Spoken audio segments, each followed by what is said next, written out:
नर्मदे हर. मी नर्मदा गृहोद्योगमधून विजया उल्हास गोखले आज एक पारंपरिक काकडीची रेसिपी दाखवणार आहे आपल्याला. खमंग काकडी. तर खमंग काकडी आधी मी काकडी धुवून सोलून घेतली आहे आणि ती विळीवर चोचवायची असते. हल्ली चोचवत कोणी बसत नाही, किसणीवर किसून घेतात, पण चोचवणं ही कला आहे आणि चोचवलेली काकडीची खमंग काकडी फार सुंदर लागते. तर बघा काकडी कशी चोचवायची. विळीवर असे थोडे थोडे चोचे मारायचे त्याला, म्हणून चोचवणे काकडी, आणि मध्ये कट करायची. तर एवढीशी मला बास आहे, कारण हे तोंडी लावणं आहे, डावी बाजू सजवण्याचं आहे. त्यामुळे ह्याच्यात अजून दाण्याचं कूट आणि खोबरं घालून वाढेल ती, आणि जास्त केली की पाणी सुटून काकडी खराब होते. ही काकडी दुसऱ्या कशाला तरी उपयोग होईल, म्हणून मी थोडीच काकडीची खमंग काकडी करते.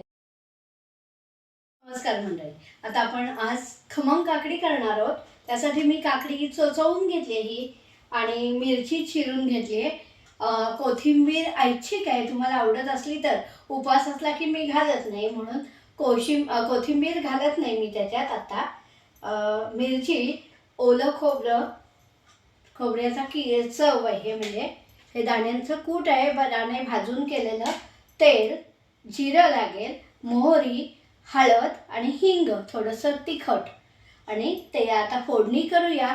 आणि फोडणी केल्यावर ही फोडणी दाण्याचं कूट, खोबरं आणि फोडणी असं काकडीवर टाकायचं, आणि मग कालवून मीठ घालायचं. थोडं शेवटी मीठ घालायचं आहे, त्यामुळे ते मीठ घातल्यावर व्यवस्थित कालवून थोडीशी चवीपुरती साखर घालणार आहे मी. तुम्हाला आवडत नसेल तर साखर नका घालू.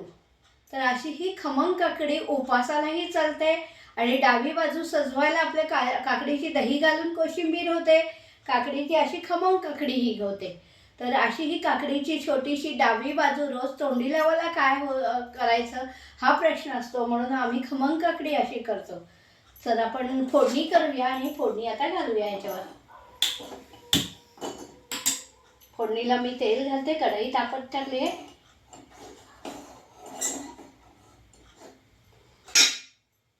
थोडंसं जिरं, आणि उपास असला तर नुसतं जिरं टाकायचं, मोहरी टाकायची नाही. आता हे जिरं आधी पटकन तडतडतं, मोहरी तडतडायला थोडासा वेळ लागतो. आता तडतड तुम्हाला आवाज येतोय, म्हणजे हे तेल तापलेलं आहे. थोडीसं हिंग टाकायचा, मग हळद टाकायची, थोडंसं चिमूटभर तिखट टाकायचं, रंग छान येतो. आणि थोडी मिरची टाकायची, चिरलेली, बारीक चिरलेली मिरची. आणि अशी ही फोडणी, तडका कोणी म्हणतं, पण आम्ही फोडणीच म्हणतो.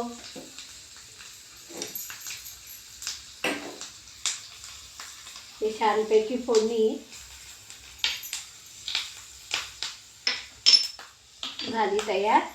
काकडी ही अशी पाणी काढून घ्यायची. बरं, त्यातलं पाणी काढायचं, म्हणजे पाणी सुटत नाही, आणि हे पाणी खूप उपयुक्त असतं. ते त्याच्यात काकडीच्या पाण्यात घावन भिजवायचं, आणि घावनसुद्धा होतो. त्याची चव वेगळी लागते. काकडीच्या पाण्यातले घावन, म्हणजे हे पाणी काकडीतलं वाया नाही जात, आणि त्याचा उपयोग होतो. आणि त्याच्यात पोषक द्रव्ये खूप असतात. त्यामुळे काकडी की जेव्हा कोशिंबीर करू तेव्हा काकडीचं पाणी काढून ठेवायचं. आणि आता मी हे झालंय गार, तर फोडणीत काकडी टाकते, आणि त्यात दाण्याचं कूट घालायचं, आणि हे खोबरं टाकलं, आणि थोडंसं चवीपुरतं मीठ घातलं.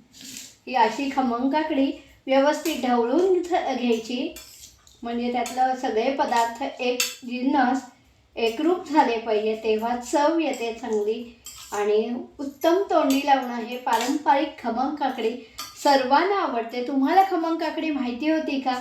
आणि नसेल माहिती तर ही रेसिपी नक्की करून बघा. कशी वाटली ते नेहमी कळवत जा, म्हणजे मलाही त्यातून काहीतरी प्रेरणा मिळत जाईल, आणि आनंद होतो. कोणी चांगली आवड आपली कळवली की छान होता पदार्थ, किती करून खायला ती मला सांगत जा. अशा प्रकारे आपली ही खमंग काकडी तयार झाली आहे. नमस्कार. नर्मदे हर.